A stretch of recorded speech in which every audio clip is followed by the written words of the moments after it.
Hello? Hello? You hear me now? I can hear you now. I fixed my microphone. All right, my friend. Muhammad, how I can help you, Muhammad? Yeah, so I've been listening to your YouTube channel for about a month, and I always finish the whole 1.5 hour or 2 hours that you've been talking about the religion Islam, and it seems that you are very educated, and I have done some research about you. It seems that you are very knowledgeable about the topic. Okay. And I have some, I'm in doubt, so I'm just trying to confirm the things that you have already been saying. Okay. And basically, I've been thinking about, I heard that when Muhammad made up the Quran, it never got written down until he died many years afterwards. Is this true? Correct. Because I can't. Correct. Okay, this is correct. Yeah. Do you know? And but do you know why? Do you know why this happened? From what I know, it seems that he didn't really give a shit. And no. You see, in chapter, let us use a good words, the good language. Okay, sorry. Chapter Excuse 75, me. chapter 75, verse number 17. It says, "Inna alayna jam'uhu wa Qur'anahu."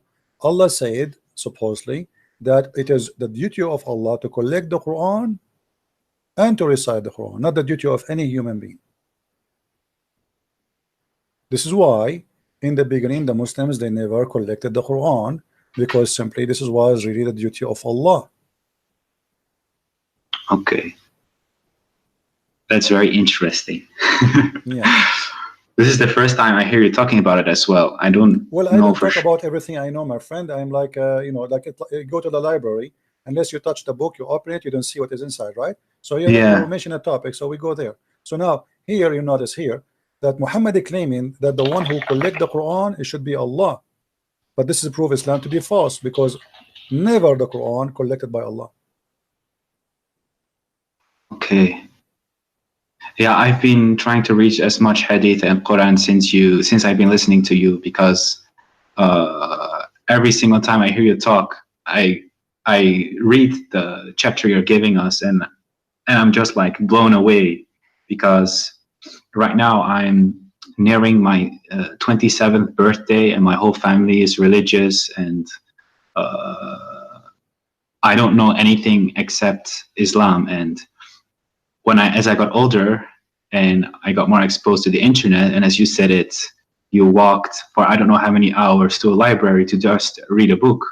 When I came, when the internet became very available to me and I started researching my own religion, I felt that this is strange. It's very strange.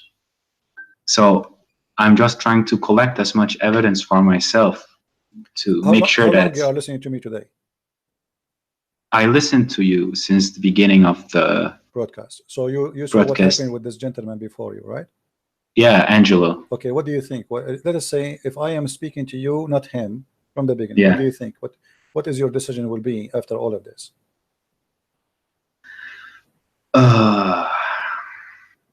It seems that every single thing that you point out is accurate. I cannot deny it, because it's plainly written there, and I can understand Arabic a little bit, but when I go by word for word and I read what's there, it says just exactly how you say it. Some things get lost in translation. It almost seems that somebody is trying to cover up someone's behind, because there are a lot of mistakes. So what that will lead you, my friend? You are you are a smart person. You are watching. You are seeing. I never said something without showing proof. Correct? Yes. And all is from Islamic website, Islamic translation, Islamic print, Islamic reference. Nothing. I don't use the Bible to prove anything. Yes. Okay. So now what you with your you are a growing man, and you are watching for long. Not only this video today, you are watching for long. So isn't it enough after watching all what I showed? Isn't it enough to prove to you that Muhammad, there's no way he's from God? That's true, but I have a lot of family members who I have discussions with, and sometimes it gets quite heated, and then I try to help others as well, and I try to see whatever I think is wrong or right. And it seems that sometimes they are still trying to, I mean, they're still able to convince me somehow. Look, like how? Give me an example how they can convince you. Like what? Like they say that some things are very hard to understand without the tafsir. But when I look at the tafsir, it seems that it's also rubbish. I find it very hard to pinpoint what's exactly wrong, because sometimes they give references and you can interpret it in certain ways because of Arabic language. I will give you a tafsir. What is your education, my friend? My education. What do you mean with like, education? Did you go to school? Like, do you have some education? Yeah, I currently busy with my university. Okay, so I have studied other things as well. So this is my third. Okay, that's degree. That's wonderful. So you are a person who went to school. You are not like a, with my respect to everybody, some people did not have their chance to go to school, right? I mean, yeah, exactly. Poor, yeah. But look with me. This is chapter Qaf, verse number 1. Qaf wal Quran Majid. You said you know a little bit of Arabic, correct? Yeah, I can understand because I am personally from Morocco, and I'm not from the Arabic part of Morocco. I'm Amazigh, the Berber. Amazigh, okay. Yeah, really the northern. It says, from his narration on the authority of Ibn Abbas, that he said, in the interpretation of Allah saying Qaf. Qaf is a letter. Qaf, he says, it is an azure mountain overlooking this world, and the color of the sky takes from it. Allah swear by it. Now your family, they say to you, you cannot understand unless you read the interpretation. Okay, this is the interpretation. What we will do now? There's a mountain surrounding the earth, and it's blue, and the sky taking its color from it.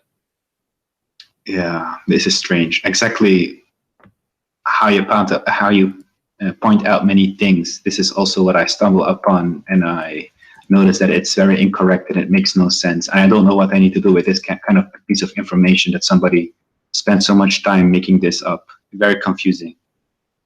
And there is no reason for somebody as a Muslim to lie about his religion, right? I mean, those are scholars, those are not Christians, right? Yeah, and exactly. Yeah.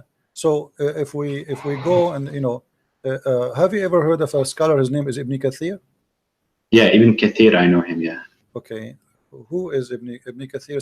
Muslim, they say, some of them, they say that Ibn Kathir is a very big scholar, but you will notice that the Muslims, when they want, they like Ibn Kathir. When they want, they don't want Ibn Kathir. Have you ever heard of a chapter? It's called Al-Qalam. Not sure. Maybe I know the what's written inside, but not necessarily the chapter name. Let me show you the verses. Chapter 68, verse number 1. Have you ever read this verse? I probably have read it, but sometimes, also when I was younger, I was reading Quran the whole time, but Arabic's not my primary language. Okay. So I read it without knowing what it actually says. Okay. Well, if we go, let us see if we can get the interpretation for it in English. This is a chapter 68, verse number 1. Let us go here.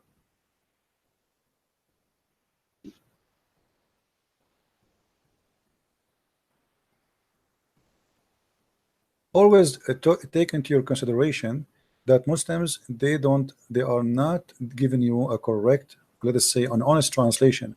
Ibn Kathir in Arabic is not the same as in English. If we read here, it says, by the pen, apparent, meaning that he's referring to the actual pen that used to write. But here there's a verse before it says, Qaf, and the similar to them from the individual letters that appear in the beginning of the Quran chapters. This has been discussed in length previously, and there's no need to repeat. When you see the translator, they say that it's mean he is hiding something. Let me show you what he is hiding. This is Ibn Kathir in Arabic.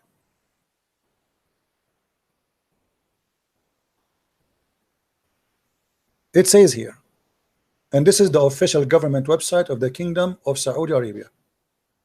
And here you notice how they lie and they fabricate in the translation. It says,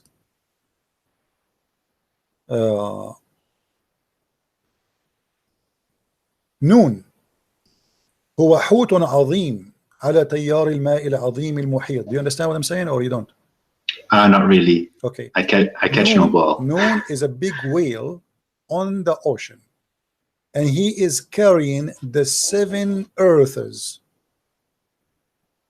As the Imam Abu Ja'far ibn Jurayj, he said, ibn Jarir. And then he continued. Says, Allah, he created Noon. And he made the steam go up. And then from there, he opened a hole in the sky. And he made the earth flat. And all of this in the top of the whale Noon. And then Noon, he start moving. So the earth start moving and shaking. So Allah, he decided to put mountains in the top of the earth, so the earth will not move. Where we can find that in the English translation? It's gone. Period. Yeah, I also experienced this. You are completely right. Yeah, and here let me show you. If we go to the chapter of Moon, the same chapter we are talking about, okay, which is 68:1. If we go here,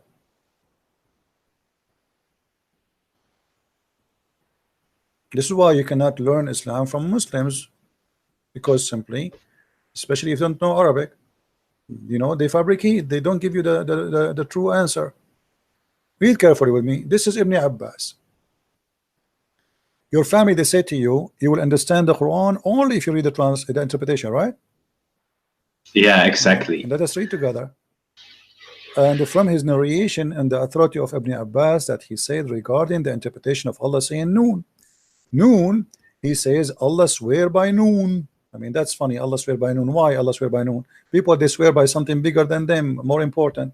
Then, which is a whale that carries the earth on its back while in water, and beneath which is a bowl, and under the bowl there is a rock, and under the rock there is a dust, and none knows what is under the dust of Allah. Here, look at look at the honesty. Like, come on. I mean, we know everything, and behind the dust we do not know. Don't ask me, please. That's it. You know. So what is this is religion? The Muslims are reading this for centuries and they believe in it, and now the Muslims, they will try to hide it from you. And then not only that, okay, are we done? We're not done. The name of the whale is Luwish, not Luwish Farrakhan. This is different Luwish, and it said it is Lotaya. The name of the bull is Bahamut, and some they say it is Talahut or Liwana. I mean, look how many names already. I mean, they are not sure. And the whale is in the sea called Adwad, and it's like a small ball in a huge sea. The sea is in a Hollywood rock, whereby there's 4,000 cracks. Amen. They knew even how many cracks there. And until now, science could not dive to the deep ocean, but the Muslims, they dive already, and they count the crack in the ground. And then from each crack, water spring coming out from the earth. And it's, are we done? No, we are not done. And it's also said that Noon is one of the name of Allah. Like, what the heck? A second he was a whale, now it's a name of Allah. I'm writing this down. This is the most interesting bedtime story I've seen past months. I've been listening to you. Well, my friend, keep listening and you will hear every day a story. Islam is nothing but a madness. And you know, look, I mean, the story continue. But you see how they hide in the translation in Ibn Kathir. In Ibn Kathir in English, we cannot find this. We can find it only in Arabic. So you need to ask yourself, why the one who translated the interpretation, he did not translate? Because it's very embarrassing. This is obviously, it's very embarrassing. So we cannot translate that to you. Otherwise, everybody will laugh at us. Yeah. Oh my God, man! This is like a whole new level of stupidity. I mean, most of the time I lay in my bed and I hear your stories, and I'm close my eyes, I off my phone, I can hear you talk, and I laugh sometimes because it gets so hilarious. But the more I keep digging, the more I feel that there is no. So my friend, you just called Islam stupidity. So why you don't say I am out of Islam?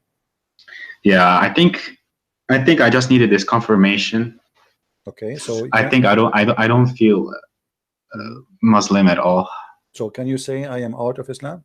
Yeah, I can say it. I'm out of Islam, that's definitely. Beautiful, my friend. That's beautiful. I'm so happy for you. Very happy for you.